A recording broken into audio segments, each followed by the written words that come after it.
On the cusp and off the cuff. I'm Adam, and I'm back. And I'm going to be coming back here more regularly. I've got some interviews I'm lining up.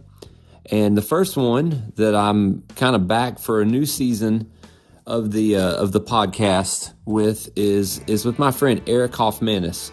We've got 2 shows coming up this weekend. I say we because they're actually his shows, but he hired me to play guitar in these shows. So if you're in Middle Tennessee, Portland, where I live, about 1.5 miles from my house, 2 miles from my house maybe, it'd be Friday night, November 21st, and that's tomorrow night. It's at 7 p.m. There's still a few tickets left for that one. Sunday at in Franklin, Tennessee, at the Williamson Performing Arts Center.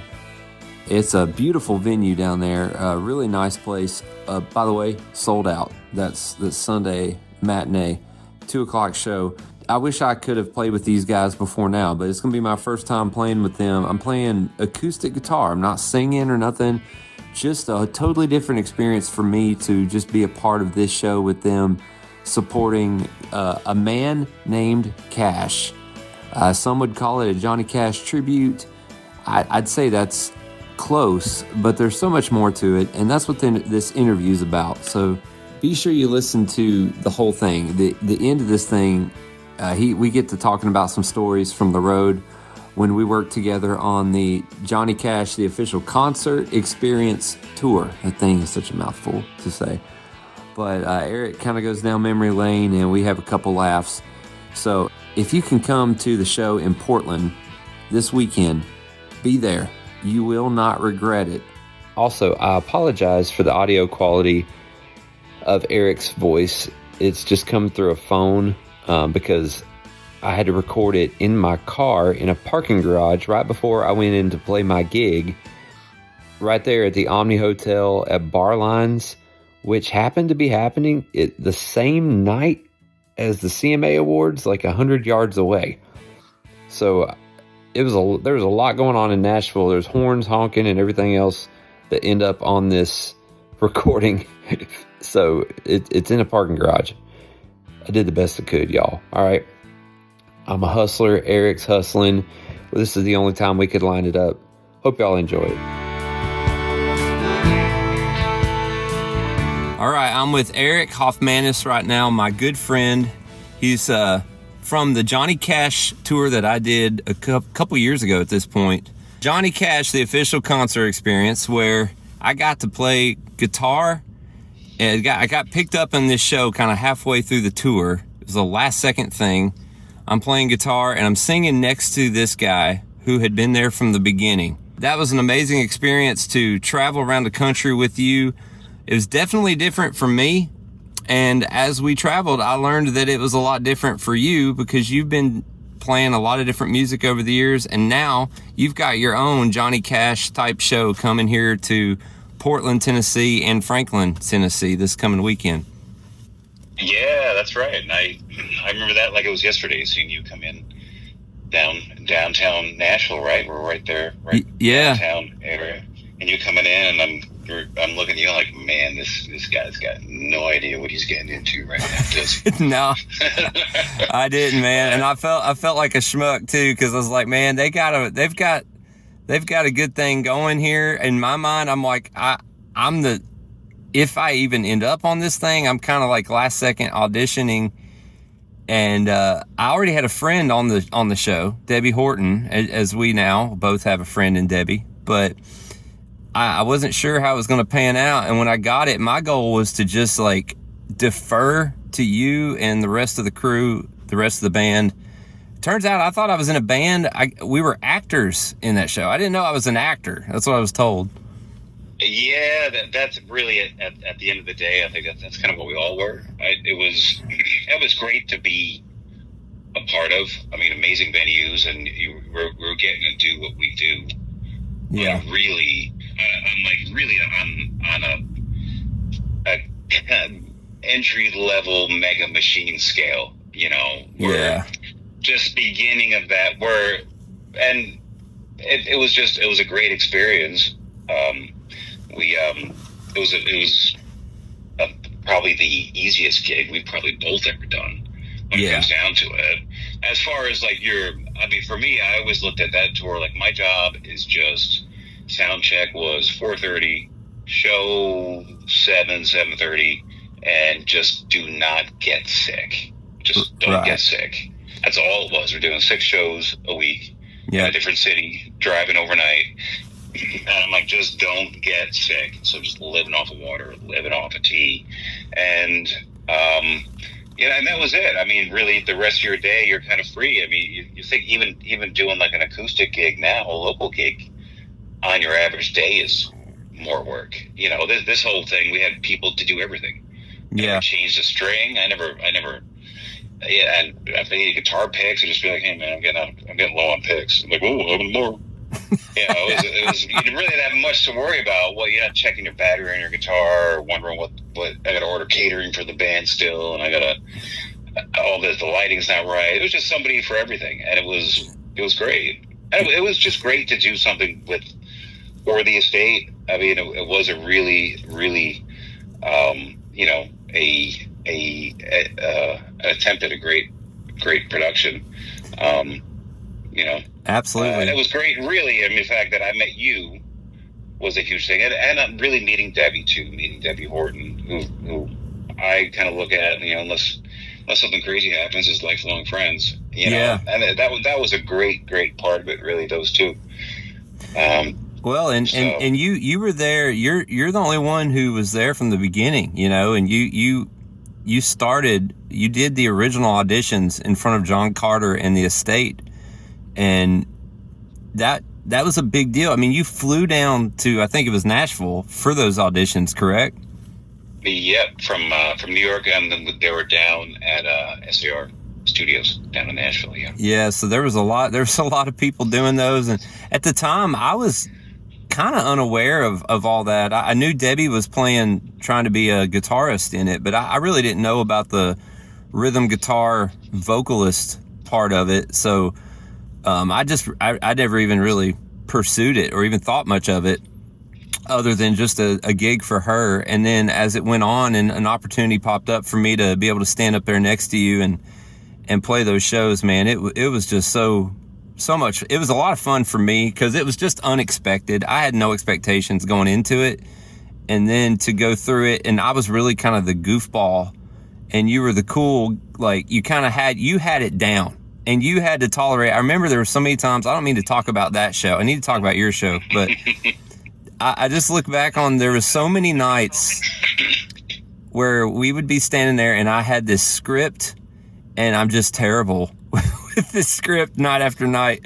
And you're just looking at me grinning, waiting for me to try to get through this. And you're spot on every night. And I was... It was great. It was awesome. Because, I mean, it was something that show... and it's not for better, for worse, or anything. Just what the show was. And so many shows like that are. It's just you need to just deliver that same show every day. Yeah. And go by the script, because you also have there's so many chains of command above you that want things a certain way. We didn't have any freedom whatsoever to do. To even ad lib just a little bit, or change a line, or do anything. And if we did, it'd go back up the chain of command and come back down and be like, you can't do that. You can't say what city you're in, or you can't say. Yeah. And it's, for me, from the very beginning, once I got really, really kind of after opening night in Fayetteville, I'm like, all right, well, this is hardcore the way this show's going to be. I just did it. That was my job. And that's how I looked at it. I was hired to do a job. I'm like, well, I got to do my job. And like I said before, you're on the road so much, so many different places, so many different things, you don't know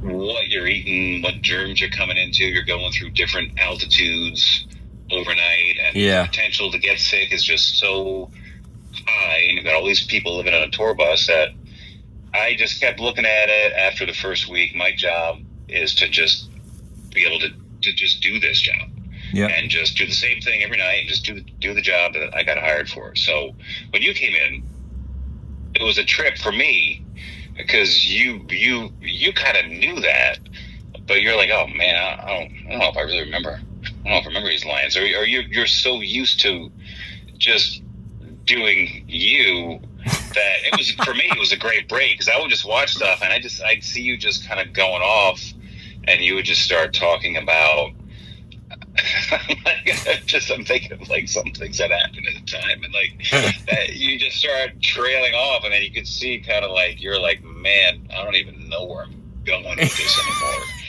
But we were looking out, and there was like, 1,200 people just staring at you. Yeah. It happened all the time. Well, I think I'll just trail off and just anyway. Yeah. But it was great, because it was so genuine, and I think by that time of the tour, it was,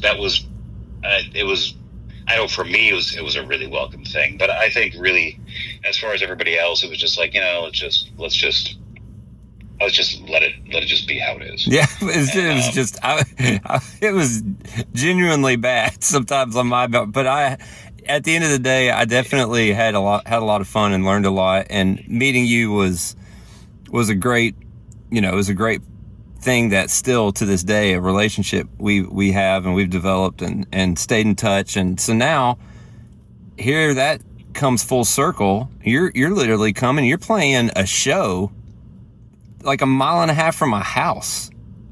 I mean, yeah, this is awesome, man. At the Temple Theater in Portland. And, everybody, I know we've talked about it, so tell me about your show. Like, I don't want you to do that. I want to say this about your show. Here's what I know for the folks listening, for all 9 of you, or maybe more, hopefully. Eric's like, okay, this is what I've wasted my time on.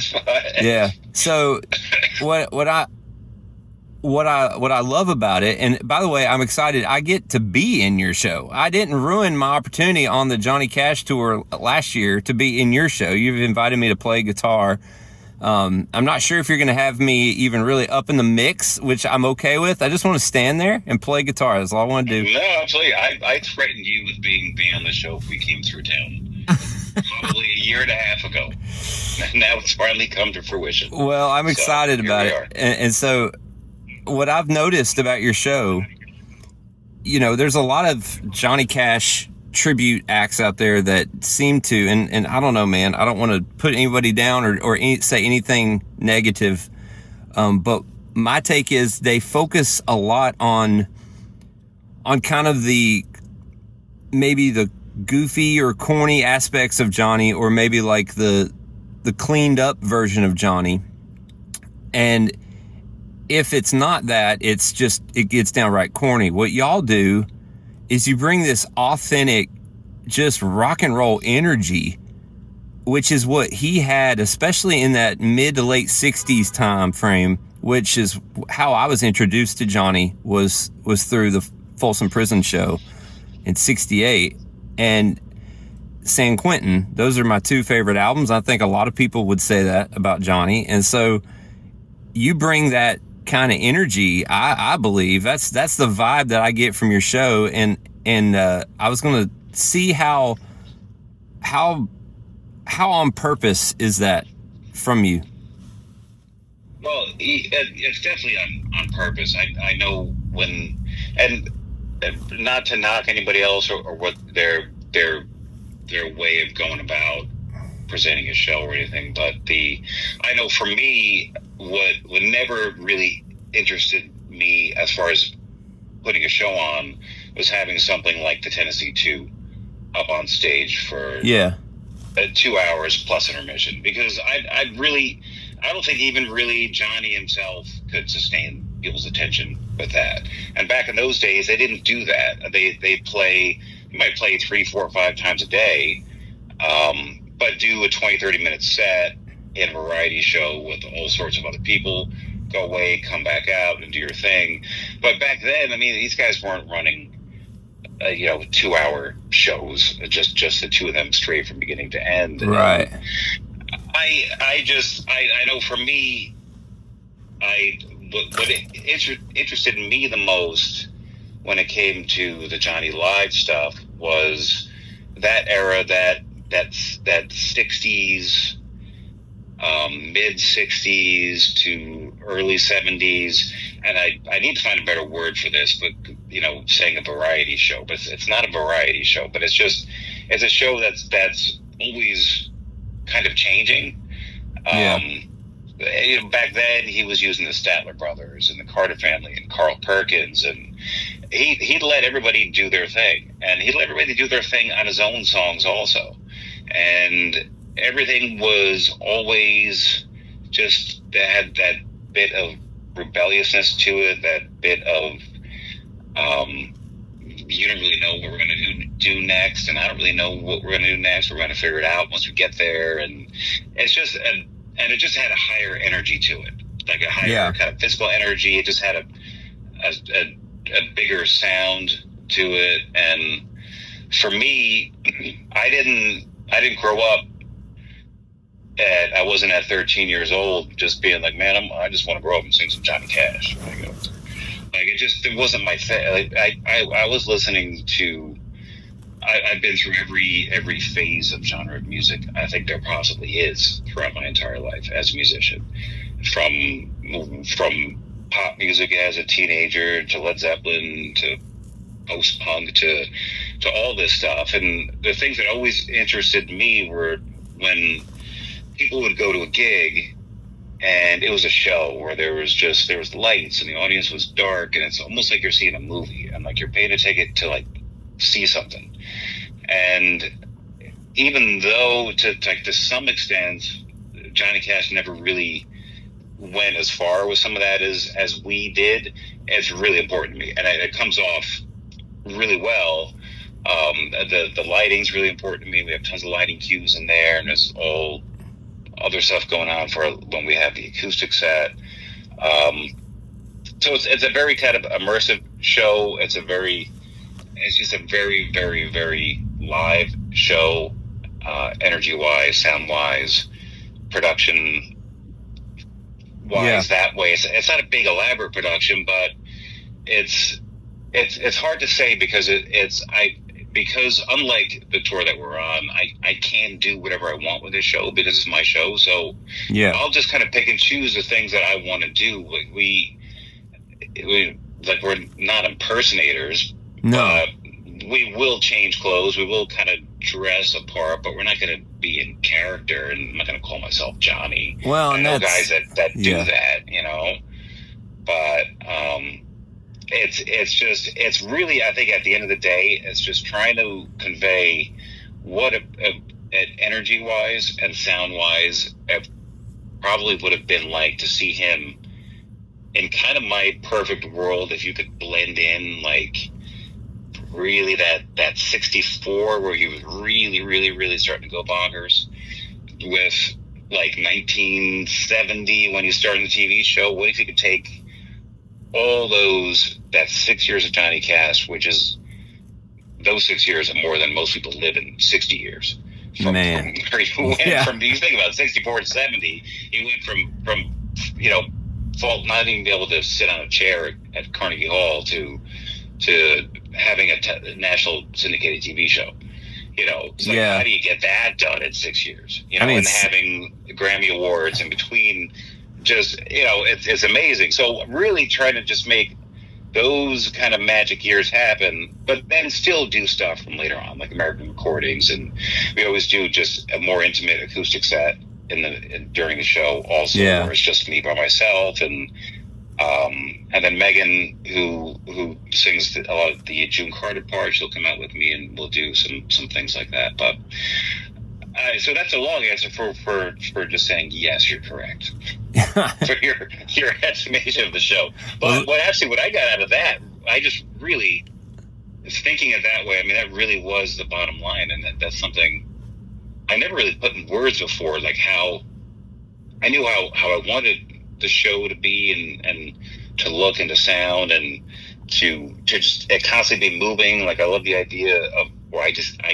leave the stage and then Scotty will just do a Carl Perkins tune, or I'll leave and Megan will come out, Megan will leave, then I'll come back out, then we'll both leave and then we'll both come back out, and just run through just as much of Johnny's repertoire as we can, but I guess again in that kind of conglomeration of that, like that 64 to 70 is like putting all that stuff. If you could morph him into one, if you make that just one big lump of clay, and what would it be like to get all those years into one show? And that I think that's really, at the end of the day, kind of what it is. Man, that's well put. And if you could somehow put a part in the show where you climb into Nickajack Cave, that's somewhere in that same date range. I'm just messing with you. Yeah. No, man. It was funny because funny you say that, because I'm like earlier, I'm out here and I'm up in New York and it's freezing, and it's that time of year where, like, if you haven't raked your leaves by now, you're pretty screwed. And we've been on the road, so we haven't raked our leaves, and it snowed early. So we're trying to get the leaves out. It's too late for the city to pick them up. And I'm not kidding. I was walking around in the backyard, and I was thinking, like, Johnny Cash never had to do this. Like, you know what he did? And I thought specifically, that guy was just walking out of his mind through the woods, and it's like, oh, hey man, can I buy your house? Yeah, that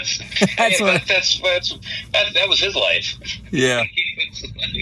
I know he had his farm and he liked doing stuff outside, but it's funny you mentioned like the Nickajack Cave, and I was thinking that earlier. I never think about stuff like that, like, what would Johnny Cash do today ever? And I was just looking at it, the leaves, I'm like, man, it just came into my head for some reason, like, that guy was really at a point in his life where he was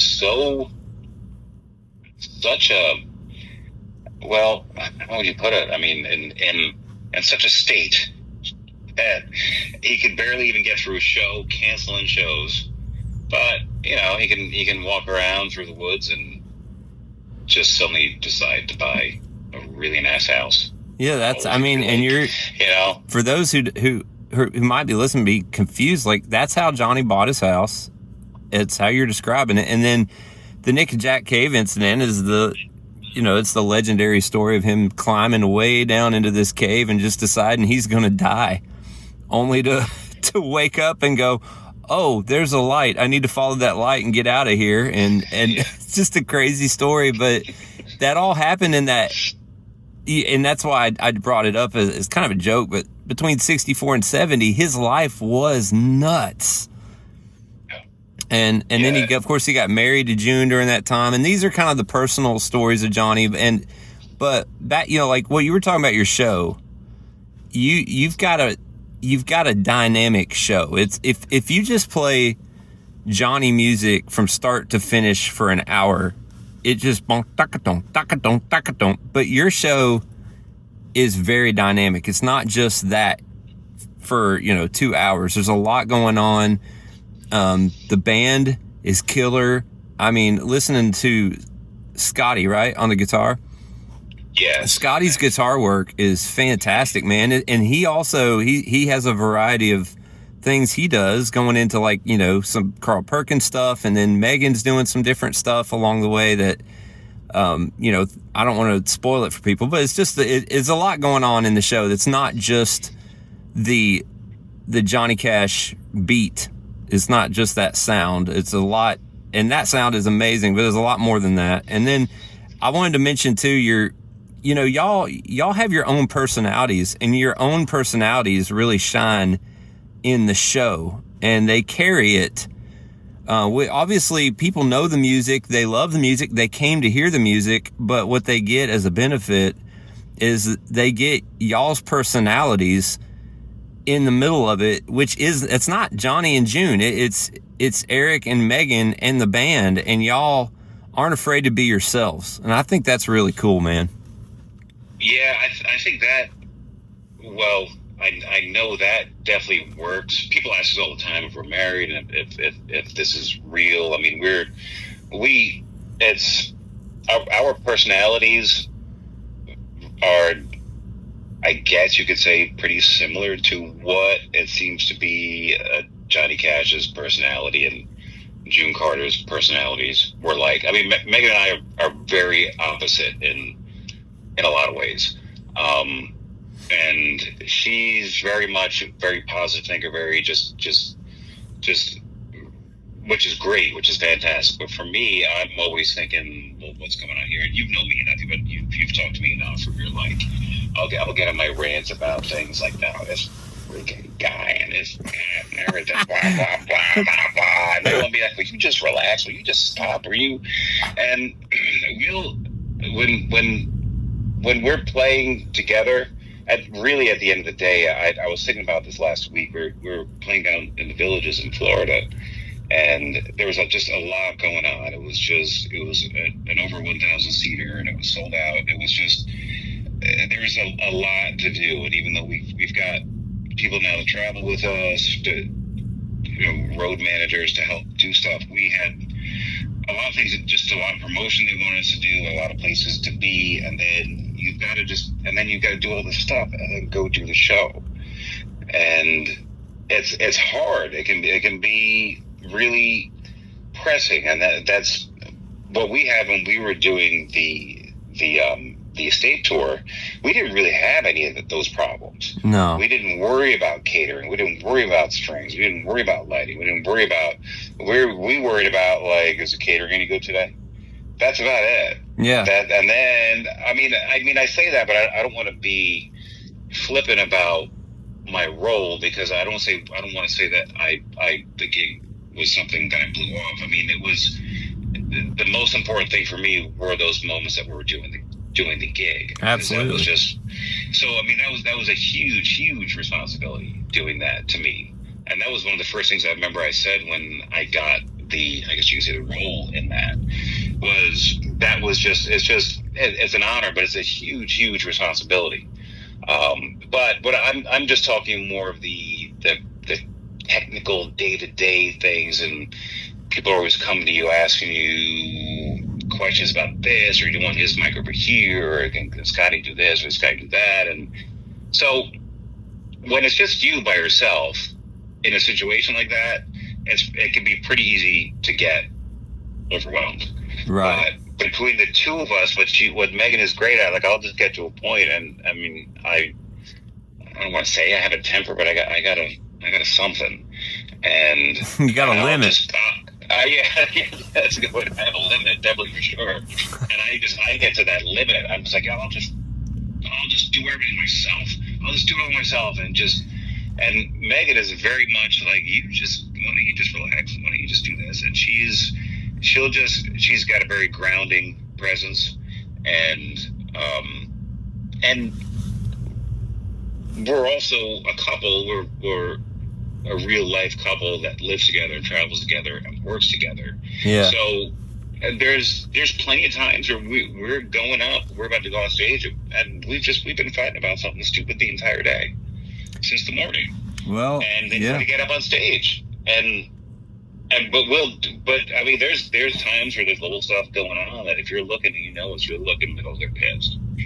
Absolutely. It always goes away, like, so fast, and it's just we'll just kind of look at each other and like, what are we even, like, were we really arguing about, like, how long you took in the shower, knowing that we had to do an interview at this time, and like, it just such stupid things. Where I'm looking for parking, I'm like, I'm not ready parking around here, and just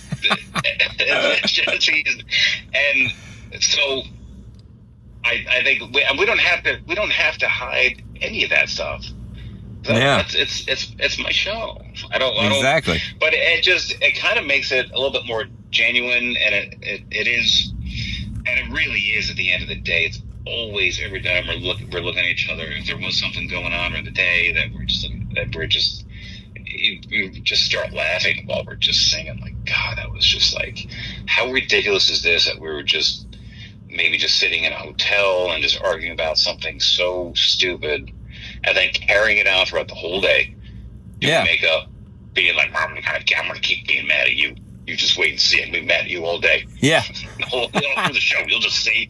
Yeah, I'm gonna keep this going.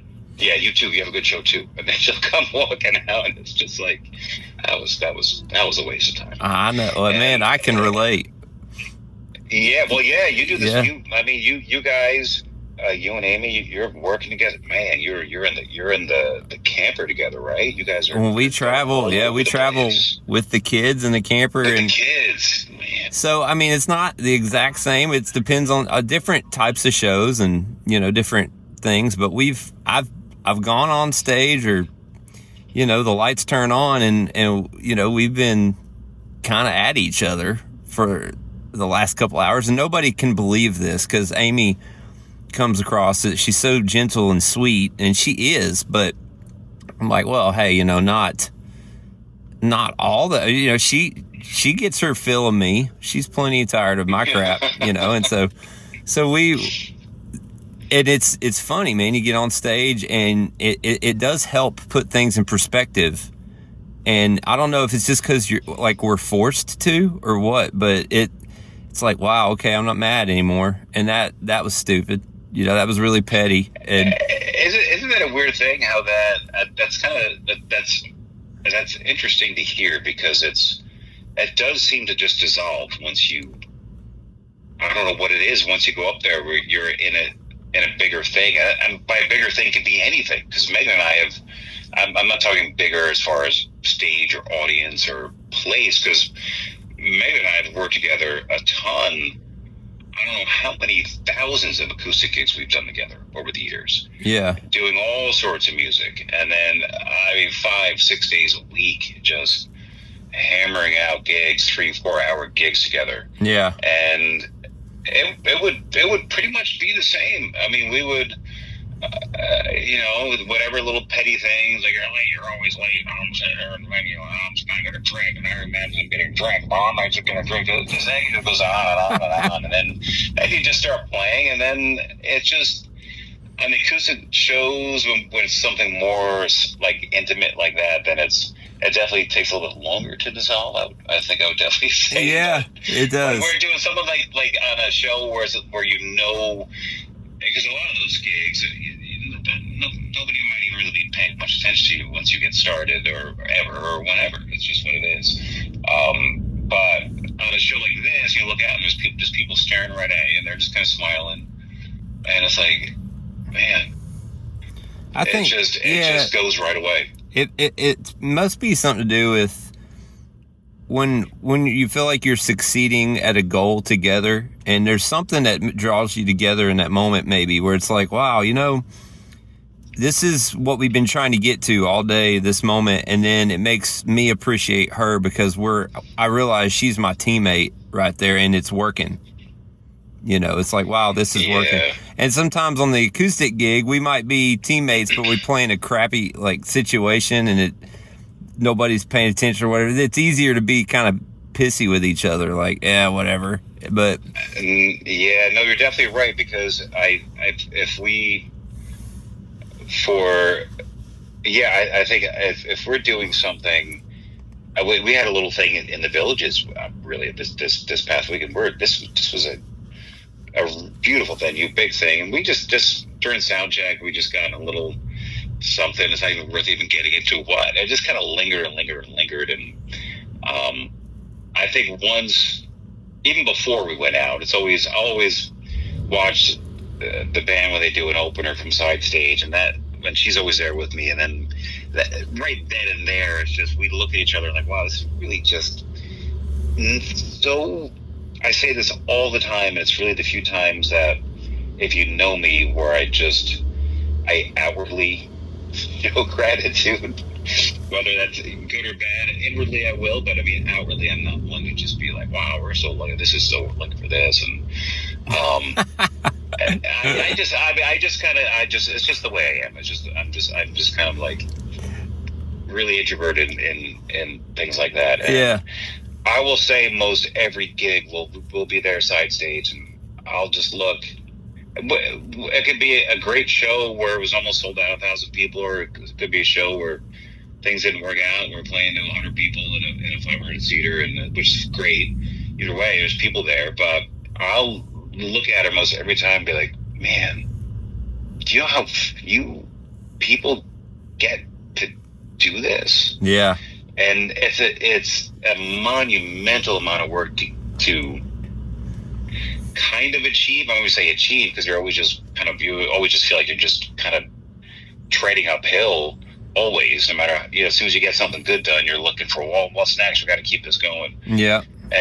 But to be able to be like, wow, we get to travel the country and do this. And that's, so few people get to do it.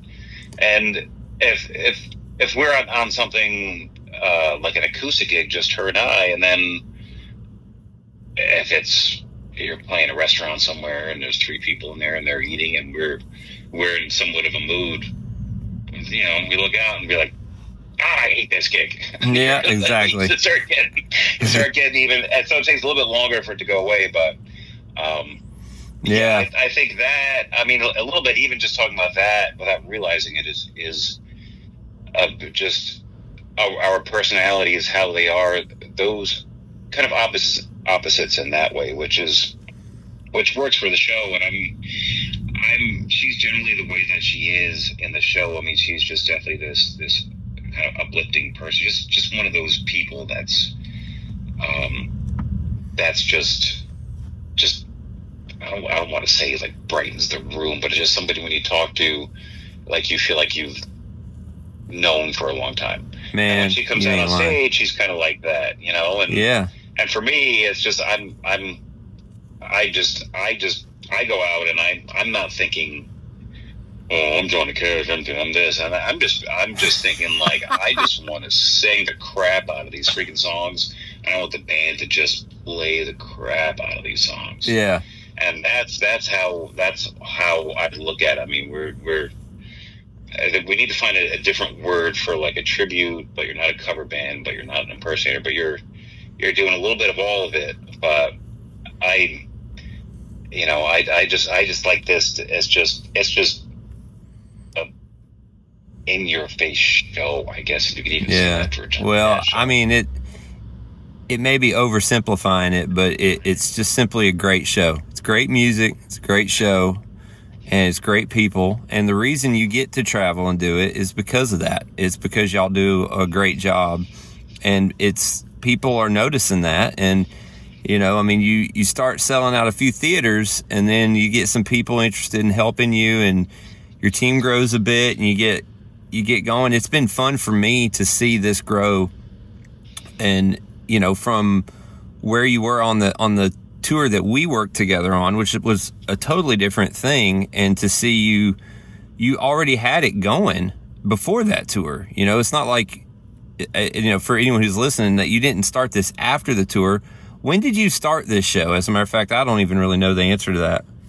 I don't really know the answer to that either. Specifically, it was a few years before the tour that we did. Yeah. And it was something like anything else. Like, you're getting started, and I was working out how I want to do it, and we had a big start in a way, because our first full show was at a local theater up by where we live, and it was, people were good friends with the guy who runs the venue, and he was like, I expect to have probably like 100 people here, and at that time the place held just under 400, and it now holds over 400 because of us.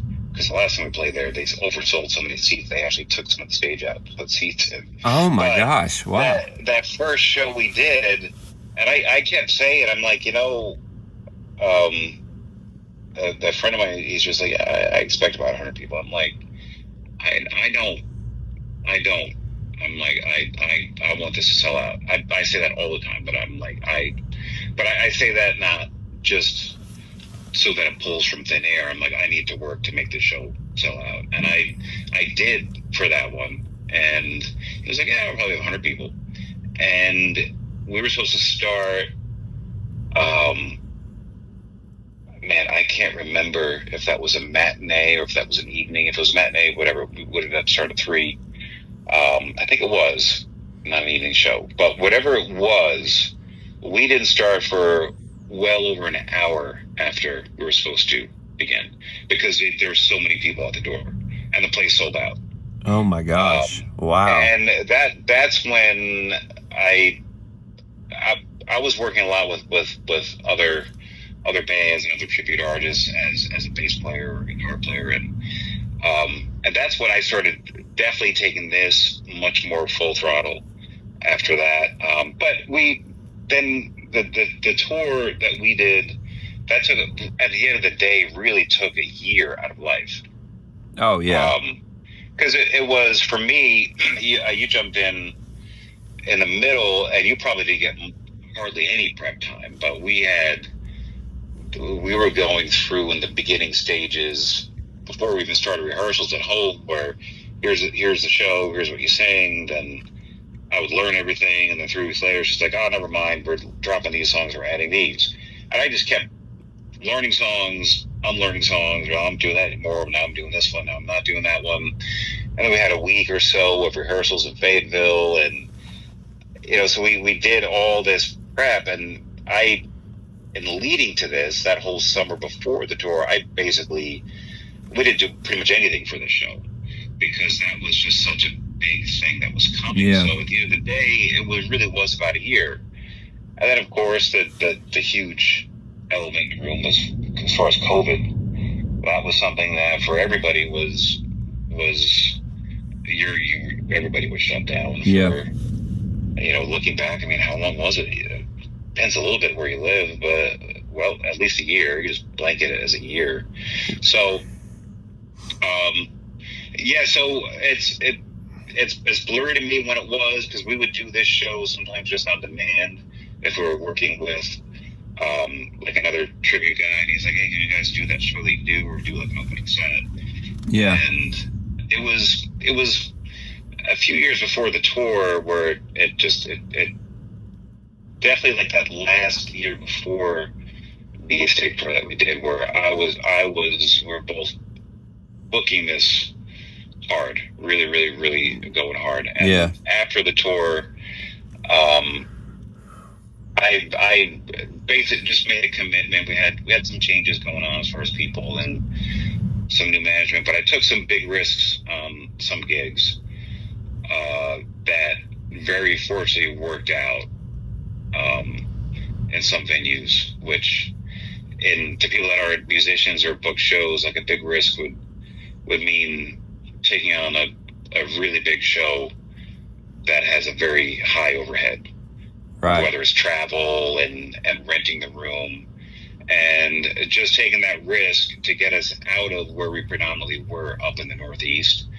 And we took that risk down in San Antonio at the Majestic Theater, where the tour went that we were with. That same venue. We're at the Empire Theater right next door to it, the same Empire Majestic, and we took the risk there, and we ended up selling the place out, over almost 800 people, and it was sold out long before we played, and it was a huge, again, risk financially, because I had to get rooms, book, break the band, fly the band, get the back line, get everything going.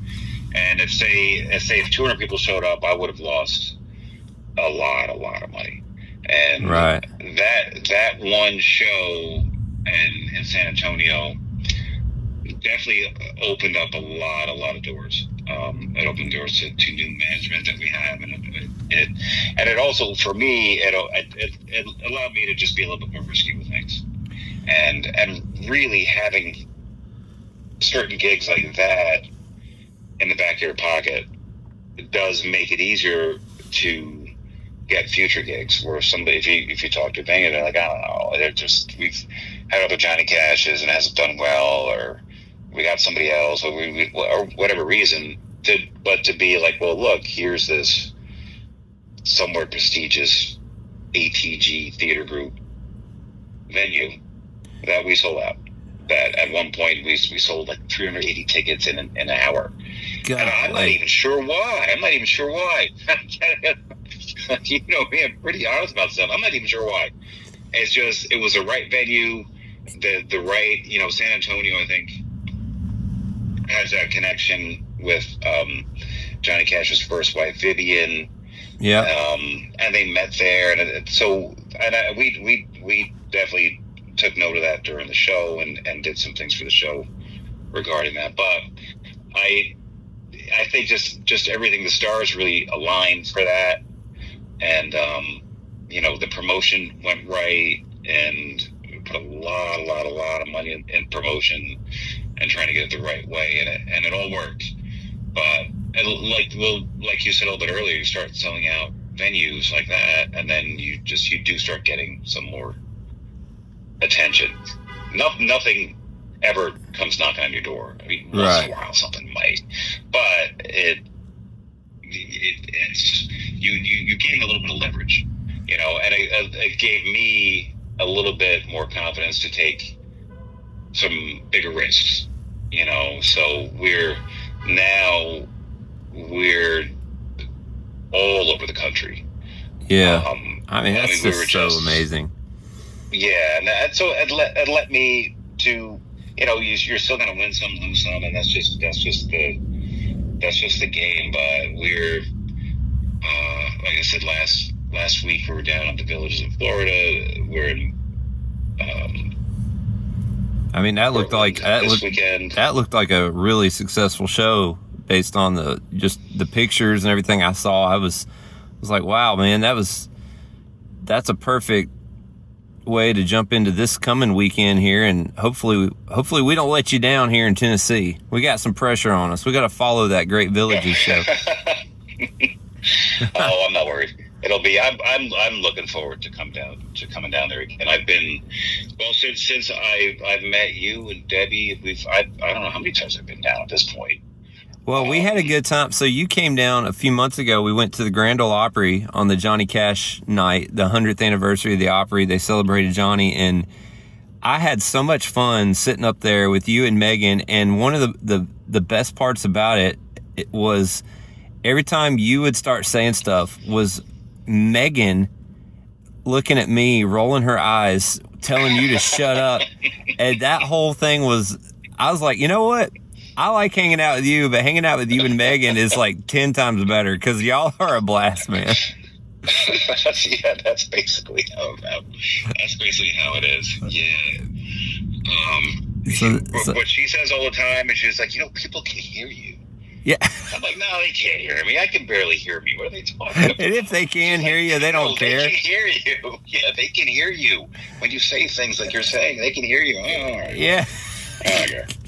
Well, it was, I don't remember the show. I remember hanging out with y'all, and that's what made it so much fun. But that was a ton of fun. I felt like we were like three kids in a high school gymnasium watching a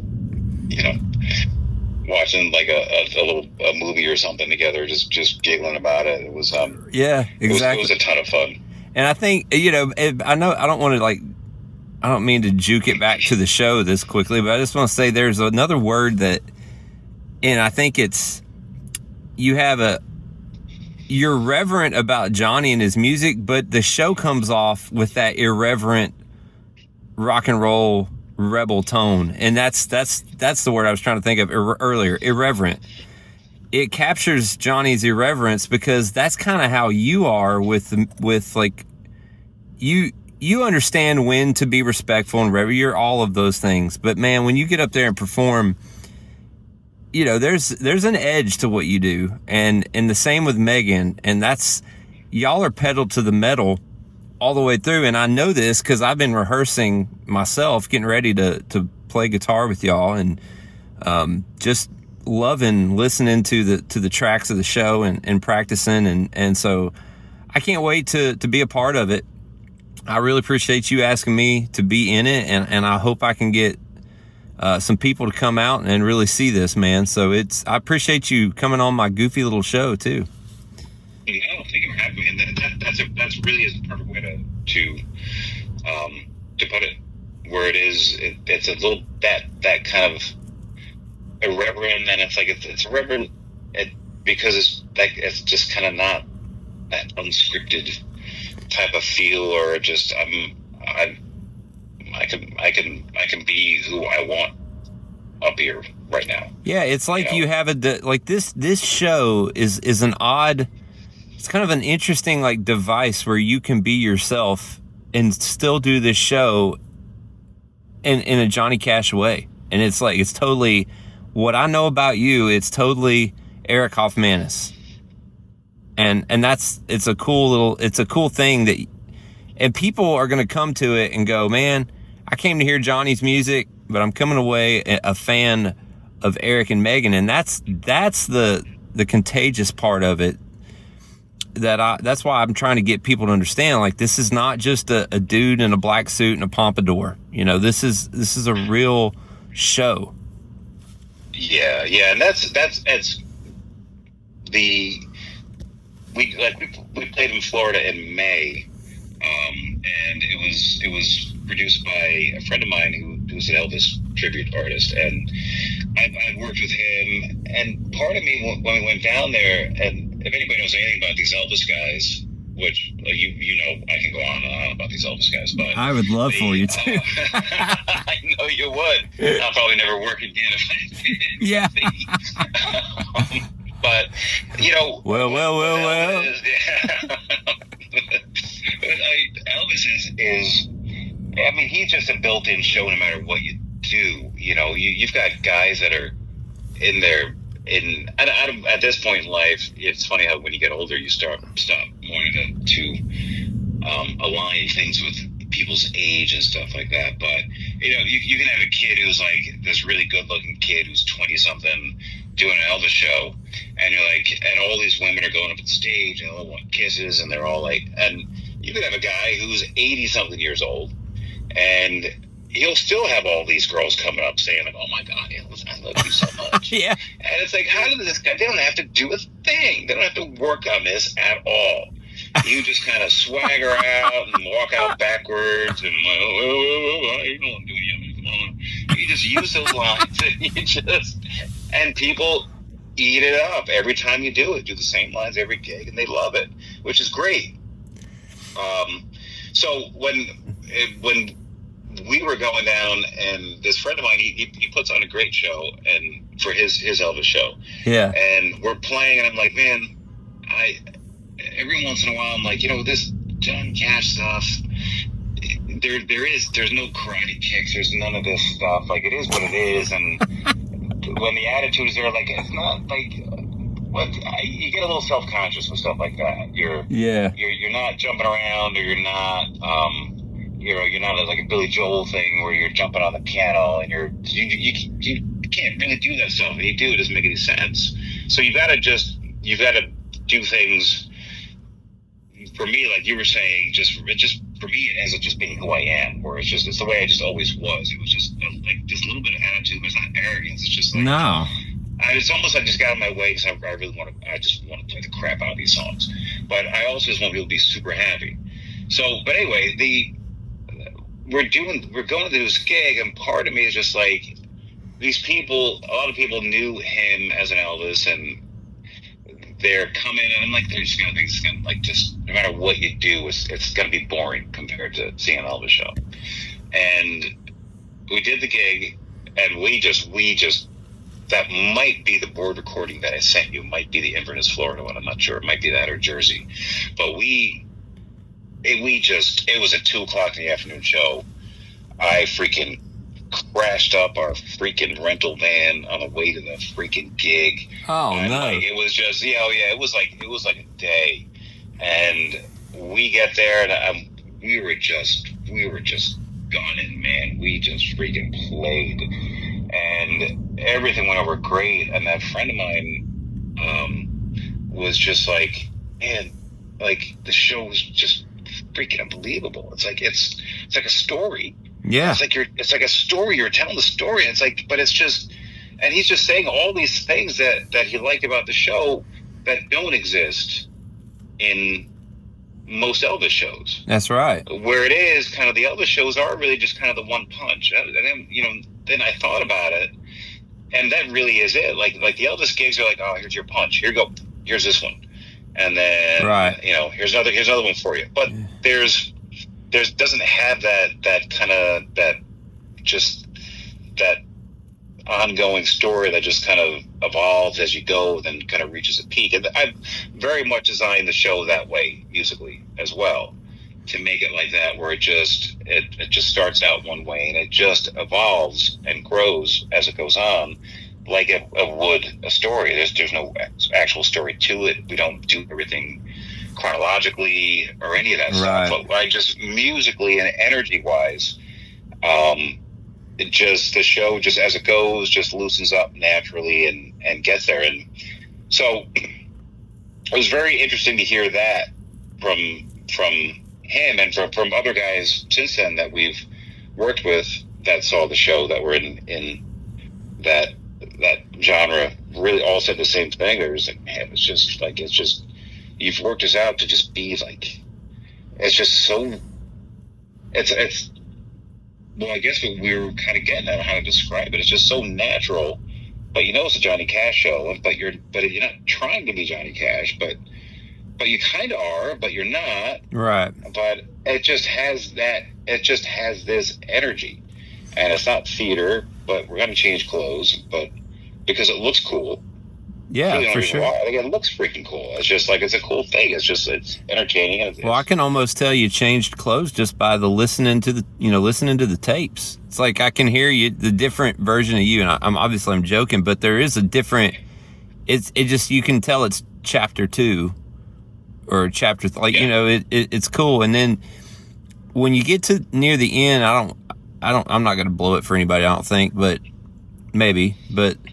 Were you there when they crucified our Lord? My gosh, man. That is killer. Yeah, that's going to be a staple for probably quite some time. We've been doing it we did it really, really early on, but we would do it when Megan would come out for the acoustic set. We just do it acoustic. Yeah. And I think we first did it like it was Easter. We're playing like it was like a Good Friday or something. And I just threw it at Megan. Like we played before. I'm like, I might throw this one. It's during the acoustic part of the show. We'll kind of do whatever. If somebody shouts a song out, we'll probably do it. Right. It's super loose. And even with her, the first time we did it, I looked at her and she was looking at me. She's just like, don't do it. Don't. Yeah. I'm like, no, let's do it. And I'm just like, let's just do it. And she's even on the mic. She's just like, he's going to make me do it. And I'm like, yeah, let's just do it. Let's just do it. And when we did a few years ago playing like what we call like a Johnny Cash birthday bash show, like for his birthday weekend, we had hired on some extra backup singers. And I'm like, let's do this. Let's do it like he would do it with the Carter family, and we can hit those parts. Yeah. So Megan would just do basically the whole Carter family on her own. And that was the first time we did it with full band. And ever since then, it has just become an absolute staple to do it. And we do it with just Megan. Megan, you'll have to see it to hear how it's done, but she covers the entire Carter family does just herself. Yeah, especially Anita Carter. Anita, Oh, Anita. Yeah. But those parts, man, they're awesome. And you dropping down on those low notes, I was like, man, that is just a highlight in the show that I can't wait to hear off in the wings or wherever I'm at that when that one happens. So I'm gushing a little bit too much to be your guitar player, so hopefully you can overlook that. I'll be a fan on stage with y'all this weekend. Well, it's got to be a ton of fun. I can't wait to play with you again and to play with you on this stuff. Yeah, man. It was always on the tour. It was especially it's like anything in life. You've got to get to know people. But I know for you, right off the bat, we pretty much got along, but it was playing with you was always just fun. I'm not the type of person to you know me enough to probably realize this. The first way I ever really categorize a gig is like, well, it was fun. It's just right. not, I mean, there's nothing wrong with that. No, but I don't. Yeah, way more often. But I'm just. It's still always just there's always the business work mentality. You're like, this could have been better. This could have been this. Right. Yeah. And the light guiding guy didn't do this. And you're always just in kind of critique mode to make, at the end of the day, everything better for the next one. But it was just playing with you was just added just a level of fun that wasn't really there on the tour that we went on. You know, it was fun. It was fun hanging with you. It was fun hanging with you when we got to share the same dressing room and things like that. And, yeah. I mean, we have a ton of little snippet stories we can go on and on for hours about. But it was. My favorite thing is when I would just sort of wake up and just go walk, and then later I'd run into you and you'd be like, you saw my leather coat around town, but you couldn't figure out where I was going. Yeah. Yeah, it was that brown leather jacket, right? I just see it, just kind of just flash by, like walking down an alley. I look down the alley, like he's gone. He's gone.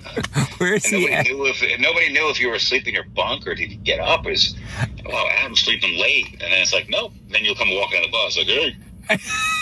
Like, what? You've been gone the whole time. It's like, what?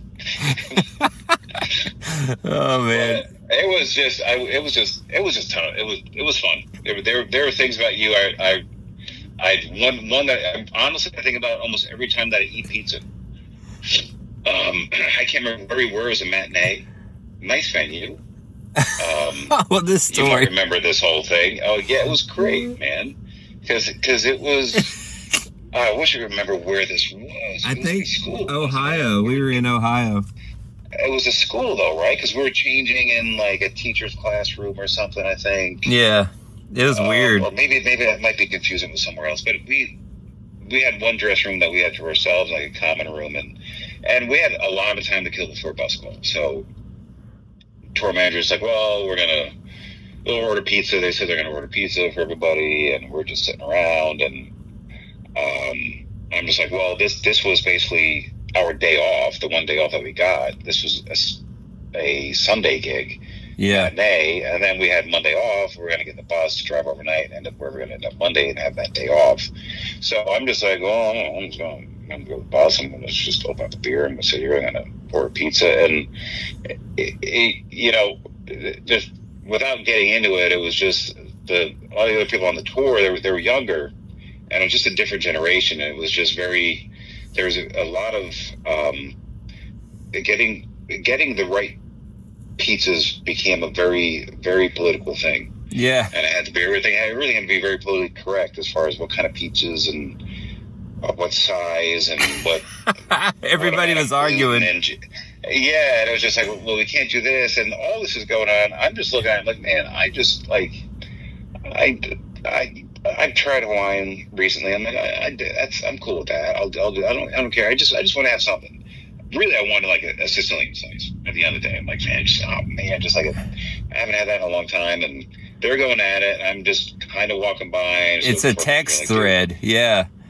Yeah, and I was like, dude, can you just make sure that there's just a plain cheese pizza in there? And the great tour manager from England's like, oh god, I know what they're doing. These kids, I don't know. Okay, and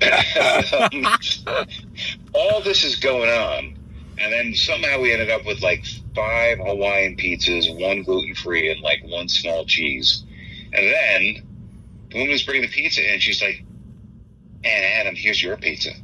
The whole place just completely shut down. Everybody looks at Adam. It's like, who's Adam get his own pizza for? Because you're like, because Adam does as Adam wants. That's why. You just grab your pizza and you walk into the dressing room, and you had like this perfect like personal pizza with exactly what you wanted, and you're like, screw that, man. I don't care. I'm like, I just bought my own pizza. Or I'll be like, well, the show's buying it, so we gotta have the show buy it. You're like, I don't care about no $8 pizza. Yeah, I want what I want. Just I'm not gonna get involved in all that stuff. It was just great. Just like, I don't guess. I eat my own pizza.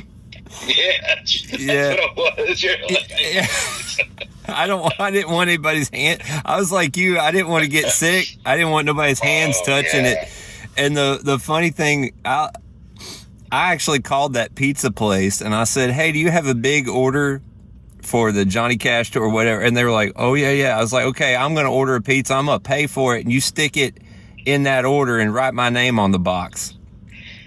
And that was so good. It was so funny, man, because they actually kind of were pissed. Like the tour got me my own pizza. And I was like, no, I bought it. I paid for it. Yeah.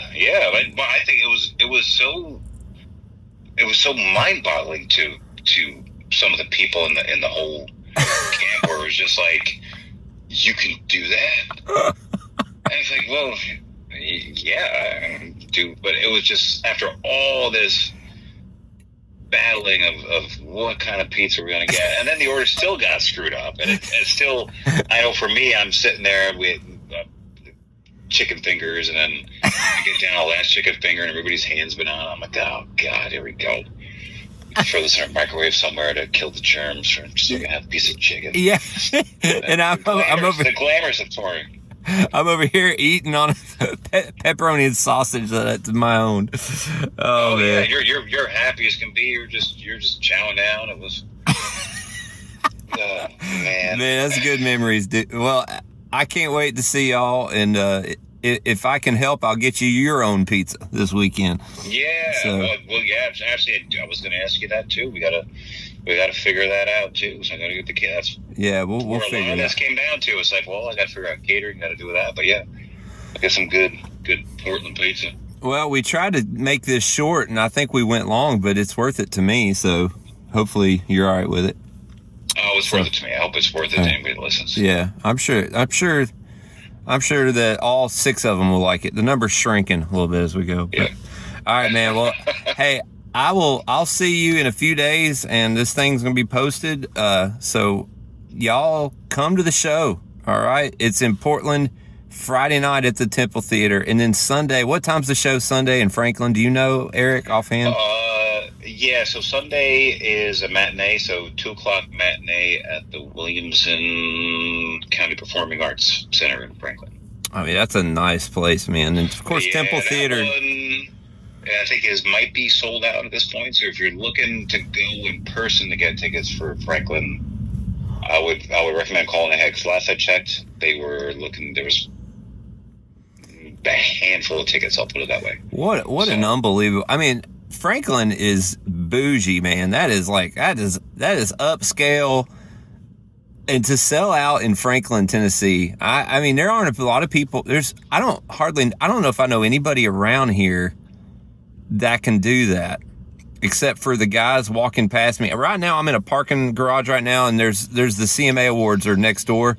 So there's probably some big stars walking past me that could sell out that, but only stars. Like y'all selling that out with your show is really impressive, man.